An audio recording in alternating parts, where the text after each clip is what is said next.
I'm John David Washington. I'm Malcom Washington. And this is Notes on the Snakes on the Plane. Oh. Notes on the Scene. Might not want you when I go free wild. Hey, Doggy, come on, Doggy, you know this one. Oh, Lord, gal, oh, Lord, bird, oh, Lord, gal, wow. This scene is a sequence where the gentlemen sing a work song called Berta. This, like many elements in the movie, have been carried over through different productions. So Berta originated on stage. It was a real work song. The song also represents a time and experience that a lot of African-American men in the country had on Parchment Farm, a real place. And a lot of pain and suffering for crimes they, most likely, a lot of them didn't commit. They treat you like you let them treat you. They mistreat me, I mistreat them. So here we have our gentlemen here, John David Washington, Samuel L. Jackson, Ray Fisher, and Michael Potts. I'm noticing how still the camera is, and eventually it starts the movement. You'll see in this whole sequence, this is something that works so well on stage, and we wanted to make sure that it would fit the medium of film and honor the medium at the same time. It starts here very still, kind of static camera work, and then it'll go into kind of slower, more languid camera movements and longer takes. And it builds to very quick cuts on action, very dynamic cuts. And we'll see that play out throughout the sequence. And everybody got mad at him because he was lazy. That water was heavy. Had Lyman down there singing. Talking about, oh Lord, Bermuda. We have our three gentlemen here. You couldn't wait to do that. I couldn't wait. I could not wait. Could not fucking wait. that. Yeah, Now, look what at that. this- This is, look. We got one, two, Okay, John three. Madden. Yeah, you know what I'm saying? Drop the play. Could not. Oh Lord, gal, oh Lord, bird.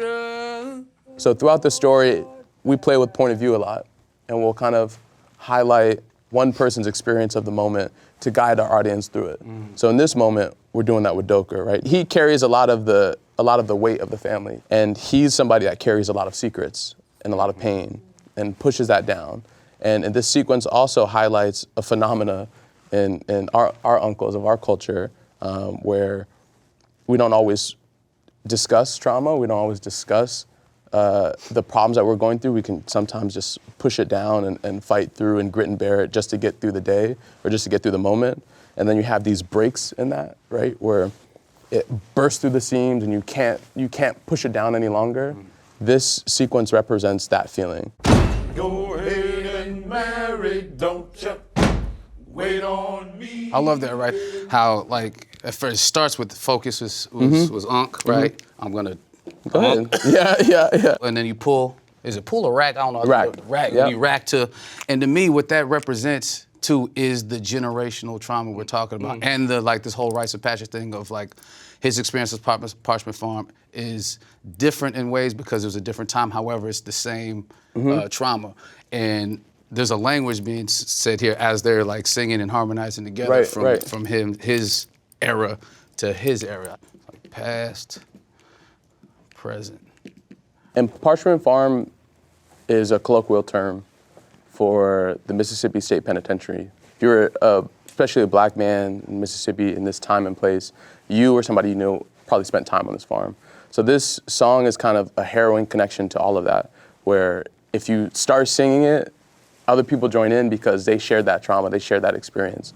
And how we try to depict it in the scene is it starts with almost like a joy and connectivity, and then it kind of devolves into something else that's like much more internal, much more interior, and heavy. Go ahead and marry, don't you? Wait on me, wow. You got this kind of nice silhouette shot of him. It's beautiful. Thinking about, contemplating the history and trauma that goes into the song. Do I want to participate with it? Do I want to engage with it? Do I want to start to process these feelings? Or do I continue to push them down? Light and shadow is a motif throughout the movie. Okay. From the opening to the end, throughout, there's always lightness and darkness, truth and hidden truths. And that was always like a conceptual thing. So we went to play with shadows in the corners of the room, the corners of the frame, in the corners of your mind. Like all of this stuff was kind of things that we were trying to braid into the DNA of the movie without outwardly giving up our intentions. So here, obviously, you have dark and light here, playing on that theme. I go free, ho, ha. Might not want you in the. I go free, wow. Hey, Doki, come on, Doki, you know this one. Oh, Lord, God, ho, oh, Lord, bird up. Oh, Lord, God, wow. Raise them up higher, let them. Can't overstate Samuel L. Jackson and just the talent that he brought. And for all of you, this is a scene that we shot this in one night. All the singing is live. Everything's recorded on the day. All the emotion and the tones, everything was real in the moment. There was no ADR later. There was no clean up this, clean up that. It was just their voices as an instrument. And that, I think, really is the emotion of the scene here. Raise them up higher, let them drop on down. Oh, raise them up higher, let them drop on down. Wow, don't know the difference when up. I give so much credit to the actors here. They were so generous with their time and their voices. We burned everybody's voices out by the next day. For the story, though, it could also mean, because there's a lot of drinking going on. You know, I mean, they're pouring up. So some of that liquid courage or alcohol maybe breaks the seal of what they're trying to privatize. You know, and I think that's an important, and as it's depicted here, I think it's a subtle thing, though, what you're doing and how it's working. It's just not like, hey, they're drinking, now they're singing. It's more gradual, and I think you see that in the energy and the voices and the enthusiasm, and then it becomes something darker. I think Michael Potts is like a brilliant. He nailed it when he how he does it. All that's, I think, working together here. It's beautifully. We had a brilliant music editor called Del Spiva, who I think is an HBCU alum. Okay. So So Del is like super. We talked a lot when talking about this scene. We talked a lot about like step team, like homecoming. We talked a lot about the experience of like if you're at a cookout and somebody at the end of the night when everybody's drunk, somebody starts singing like "Weak" by SWV or something like that, and everybody starts joining in with. Yeah. I don't know if y'all can clear that. Sorry. But we wanted that kind of really raw feeling to it. Yeah. So Del would scrub through all the takes because we did quite a few, and we just muddied everything up. We tried to put in as much of the grunting, as much of the just like guttural, emotional experience of it, and just dirty it all up because that's where all the feeling comes from. Yeah. And Michael Potts gave us so much of that too. And he's gearing up for his solo. Don't know the difference when up. I love that. This is one of my favorite parts. Don't know the difference when up. So we're starting to pull him out, right? He's starting to get isolated here as he kind of has his first moment. We get Ray here, but he has like 3/4 of the frame. He's starting to take this whole thing on. I think too what it's displaying here is, you know, he's the performer in the family. He's traveled all over performing and he has a love-hate relationship with that. And here he is with his family who he came down here for, or up here for. He's expressing that in a natural way. It's almost like saying if you see like a performer in your family just go off on a monologue, he has this love-hate relationship, he or she has a love-hate relationship with the arts, but yet he's like, he or she's a full display of like their joy part moment, and I think that's great. Don't know the difference when up. Sun go down, ho, up. Think about like how the new generation processes trauma or mental health. I think the younger generations are more willing to engage in that sooner, and they put a premium on it, where the older generations are still kind of like, it's still cast it aside, or they'll overlook it, or say, you know, you just have to toughen up or whatever that is. But it's like, okay, you toughen up and this is what you get. You know, you've compacted all of these things that you won't deal with yet. Don't know the difference when the sun go down, wow. Moving. Yeah. I love this solo. Yo, we were rocking this night. I was at the monitor like, so you see these cuts starting to pick up, right? Right, yeah. We're in singles now. Work or leave, wow. Oh, Alberta. You and your bag. Lord, gal, oh, Lord, Berta. And Dale brought this rhythm in, which I thought was really good. We started going double time.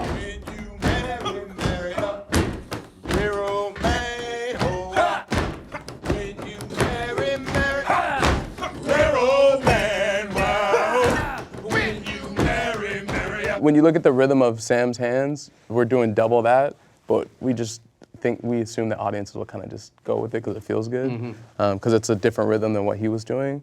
And so far, it's been good. Put it in your hand, well, put it in your hand, ho, put it in your hand. And every day, Sunday, dollar, put it in your hand, well. Leslie, our editor, is such a master of movement. The way that she cuts on these actions here, I absolutely love.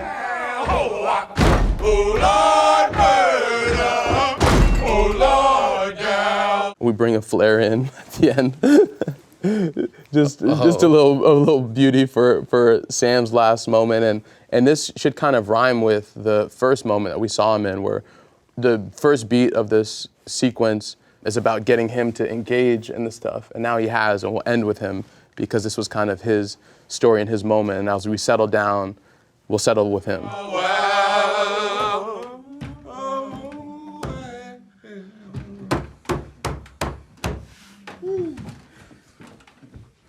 And then we strip all that away now, and we pull the rug out, and you'll start to hear the creaks of the house come back in, which suggests a certain silence, right? You start to hear the sounds of the wood and the chairs shaking and moving as they sit back in and settle down.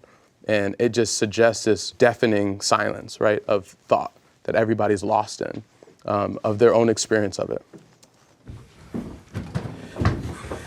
Everybody settles back in. We're like, no, it's not a musical. This was a real thing that happened. You like that railroad part. And our visual language is kind of mirroring the beginning, right? So now we're doing these transitions again from John David to Ray with the rack. Don't it sound like Tangela? You can't sing a lick. Finding the poetry in the stillness. What comes to mind for me is Ed Zwick's Glory and the Oh My Lord sequence, and how they each giving their testimony the evening before they, facing their imminent death.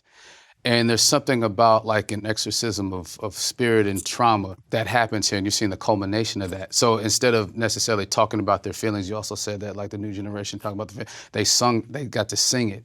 And that sort of outlet and that experience that they just had together, even though they were at the Parchment Farm at different times, in the communal sense, has been exercised. And what I think what you're seeing is a great deal of relief and maybe, in a way, at least for me, I can say like maybe a hope for like what can happen like from now on. I love this silence at the end too, because I don't know if you remember when we were shooting it, it was like we would do the song over and over, and then towards the end we started doing takes, and we just didn't cut.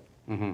And I kept telling you I was like, don't say your line, just sit in it. Mm-hmm. We just sit in it. Mm-hmm. And I think where Michael Potts got that night, where Ray got of just sitting in that and finding that feeling and dealing with that themselves, it was like gold watching that on the monitor. Which was a nice note, because in the play, you got to keep it moving. But in this, there's a storytelling that's happening simultaneously with what we're giving, what we're breaking down now, which you knew that we would be able to capture that. Look at his face. Michael Potts is a legend, man. I'm grateful for the experience, knowing that I was there when Malcom, did his first film, and like what we're gonna come to love and see for the future. I was there for that. This particular scene is interesting because it's been in so many productions. Passing that down to us, this symbolizes a little bit of that moment to me. Yeah, and our take on it. Exactly.